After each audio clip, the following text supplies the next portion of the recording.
আসসালামু আলাইকুম ওয়া রাহমাতুল্লাহি ওয়া বারাকাতুহু। বিসমিল্লাহির রহমানির রহিম।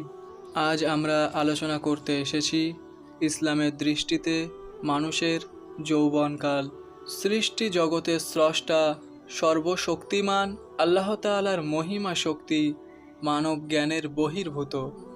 তাহার সৃষ্টির রহস্যই তাহার মহিমা শক্তির পরিচয় প্রদান করিয়া থাকে। তিনি ক্ষুদ্র সরিষার ন্যায় একটি বীজ হইতে যেরূপ বিশাল বৃক্ষের সৃষ্টি করিয়া থাকেন, তদ্রূপ এক বিন্দু মানব বীর্যের দ্বারা মানব সৃষ্টি করিয়া তাহার মহিমা শক্তির পরিচয় দিয়া থাকেন। মানুষের জীবনের 4টি স্তর রহিয়াছে। প্রথম শৈশবকাল, দ্বিতীয় যৌবনকাল, তৃতীয় প্রৌঢ়কাল ও চতুর্থ বার্ধক্যকাল। শৈশবকালে ছেলেমেয়েরা খাদ্য ব্যতীত অন্য কোনো জিনিসের প্রয়োজন অনুভব করে না। বয়ঃপ্রাপ্তির সঙ্গে সঙ্গে তাহাদের মনের গতি অনেক পরিবর্তন হইয়া থাকে। এই সময় তাহাদের মধ্যে কাম রিপুর প্রকাশ পায়। কাম রিপু চরিতার্থ করিবার জন্য পুরুষ নারী এবং নারী পুরুষের সহিত যৌন মিলনের প্রচেষ্টা করিয়া থাকে। নরনারীর এই আকর্ষণজনক সময়কে যৌবনকাল বলা হয়। যৌবনকাল মানব জাতির অতি উত্তম সময়। যৌবনকালে মানুষ স্বীয় জীবনের উন্নতি এবং দেশ ও দশের উন্নতি সাধন করিতে সক্ষম হয়। আবার এই যৌবনের উন্মাদনায় স্বীয় শক্তি ও প্রতিভা কুপথে পরিচালনা করিয়া দেশ ও জাতির মুখের উপর কালিমা লেপন করিয়া থাকে।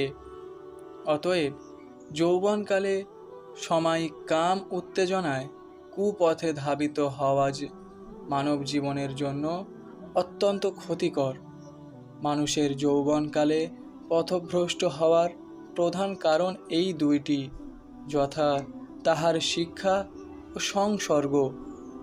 শৈশবকালে পিতামাতা সন্তানদিগকে যদি সুশিক্ষা দান করিয়া সৎ সংসর্গে রাখেন, তবে যৌবনকালে সে সন্তান কখনো কুপথে ধাবিত হইবে না। শৈশবকাল থেকে বালেগ হওয়ার লক্ষণ হল, শৈশবকালে বালক বালিকারা খেলাধুলায় মত্ত থাকে, কিন্তু বয়স প্রাপ্ত হওয়ার সঙ্গে সঙ্গে তাহাদের সেই মনোভাব দূরীভূত হইয়া যায়। তাহাদের অন্তরে কামভাব সৃষ্টি হয়।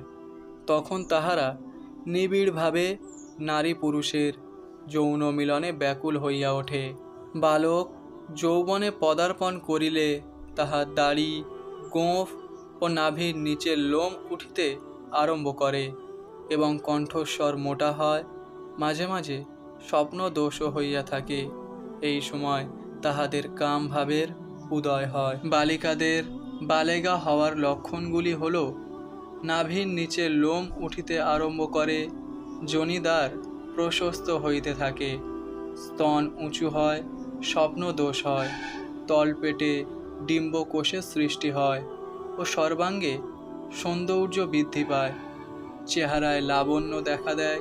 মানসিকতার দিক দিয়া মনের গতি নানা প্রকার সৌন্দর্যের দিকে ধাবিত হয়।